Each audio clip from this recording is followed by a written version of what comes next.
All right, folks, this video is all about broadhead sharpening, okay? And I struggled a lot initially to get these broadheads, these cutthroat 125 grain right bevel broadheads to get razor shaving sharp. I struggled, and I was doing it freehand.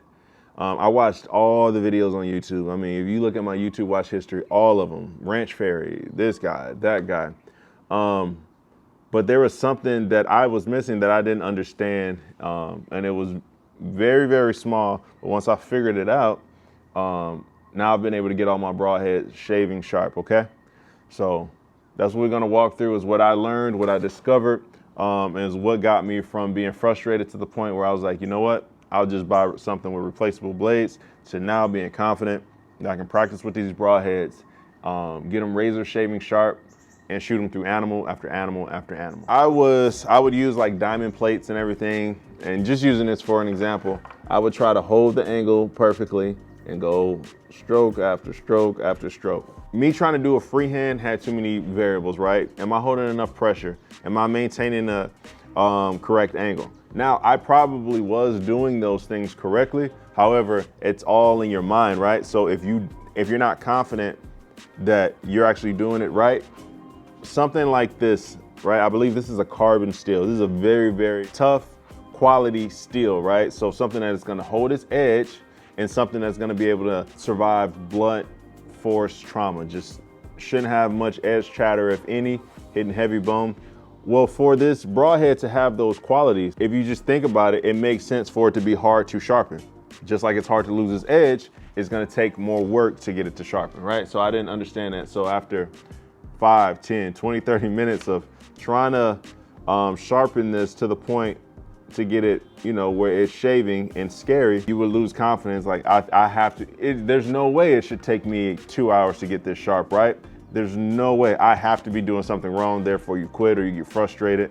You start going too hard, start going too soft or whatever. So this is what I found to build my confidence to do it freehand. I got this Lansky sharpening system, okay? So it took my variables out of it. This let me know about how many strokes on each grit was it gonna take to get this thing sharp. So you just get a little bit of tension on this front one, and then you screw down this red one. And all I was trying to do is get this line here to be even. Now this isn't a sharpening tutorial, right? This is just a how to build confidence in sharpening, to know that you're doing the right thing. There's numbers on here. It says 30 degrees, 25 degrees, 20 degrees, 17 degrees. So this broadhead is supposed to be 25 degrees, but the bevel that matches up on here, whether this guide is wrong or the broadhead is different, doesn't matter. I know if I continue to do this while I'm sitting there watching a show with the family or whatever, that eventually I'm gonna be able to get this thing sharp. And it's a single bevel broadhead, so it's simple. I'm gonna shave this until I feel a edge or a burr over here. Once I feel that over there, I'm gonna knock it off, and then it's gonna start getting sharper, and I'll keep going up in grit, which is gonna be less abrasive, which is gonna make this a finer and finer edge. So remove your human variable, go ahead and spend a couple dollars and get yourself a nice sharpener. Now I'm confident without this guide to be able to sharpen these broadheads myself, because I already know in my mind what to expect. I had naive expectations watching people's YouTube videos because it seemed like they were getting their broadhead sharp in 20 minutes. Well, that may be a broadhead that they got straight out of the package, right? Like that hadn't been shot through targets or hadn't been shot through an animal. I shot a pig Friday with one of these broadheads. This broadhead blew through a long ways of that pig because I shot it very, very quartering to, almost facing me, and passed through almost the length of the pig and buried deep into the ground. I'm talking minimum 8 inches into the ground. Guess what? That broadhead is still good, just needs to be resharpened.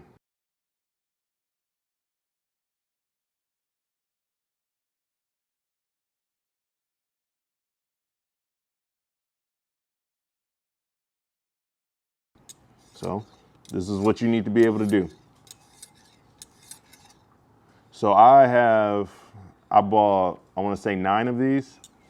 I think this is what I'm going to be using solely for pigs, because shooting those mechanical broadheads, they do a great job. But for something like pigs, where I shoot a lot of them, they're kind of one and done. You know, I don't want to have to pay to replace the blades. For this, when I shoot them, this is all I have to do. I'll sit here, get this done.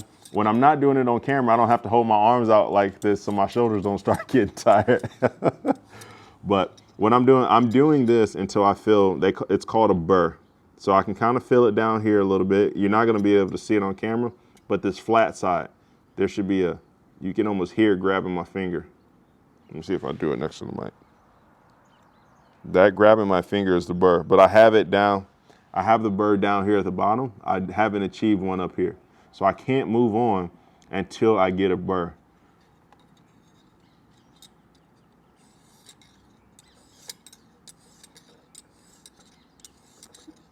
Wives, if you're tired of your kitchen knives being dull, go ahead and grab your husband one of these sets. Let's go work on their broadheads. And when you're chopping up that stuff in the kitchen or whatever you do, you're not gonna have this issue. Okay, so we're going to simulate that I got a burr, because I'm not gonna spend all that time. I'm using the fine grit. So simulating that I have a burr, I would just go flat here on the backside, and my job is literally just to keep going until it gets smooth. I'm breaking that burr off. So eventually that's gonna stop grabbing.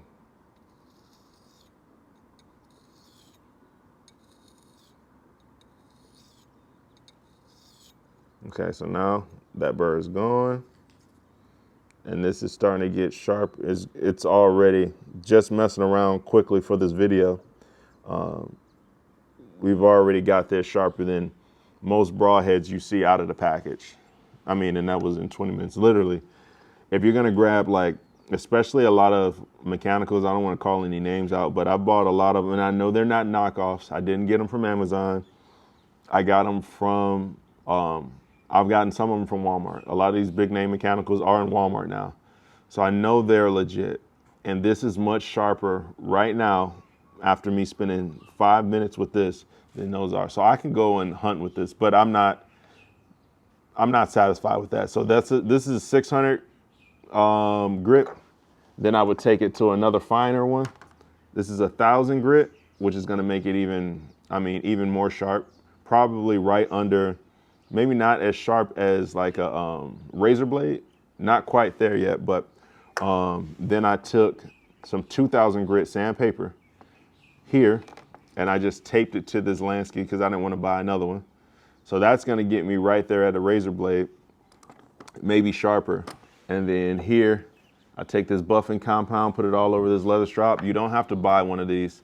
You can just get like a cardboard box, like from your cereal box, put all this buffing compound on the back of it, and then literally you're gonna just, this would be out of, here, I'll just use a different one. This part, at least for this type of jig, you would have to do freehand. So literally, I would just drag it along here. Don't go forward because you're gonna cut into the leather. Just back over it the whole time. Just like Chris, the barber, probably be in there stropping his blades. And then what it's gonna do is give you a razor, it's gonna be better than a razor blade. If you don't believe me, go to Innovative Outdoorsman, his YouTube channel. Try to remember to put a link below in the description. He has this Sharpness Tester where you can literally see, he'll take a razor blade and he'll put it on the tester, and it'll give a readout and a number. And then he'll take the broadheads with these different grits to how sharp they are. And he's actually getting these broadheads sharper than a razor blade. So sharper than shaving sharp. And that's what you want. And you get a broadhead like this, that you put the quality, you put the work in, you put the time in of sharpening something with steel this hard, then it's gonna retain that edge as it goes through the animal, and it's cutting all those organs, okay? So that's it. The main moral of this story and this pseudo tutorial is to get you a jig so you can learn how it should feel to get it sharp. So you don't have to go through, it's cheaper to spend the $25, $40 or however much this was to spend that on this than to ruin a bunch of broadheads. That's That's what makes the most sense to me. Buy a jig, learn how many strokes it takes, how much pressure it takes, so that way you can set your expectations. If you have your expectations set, you won't be so frustrated, okay?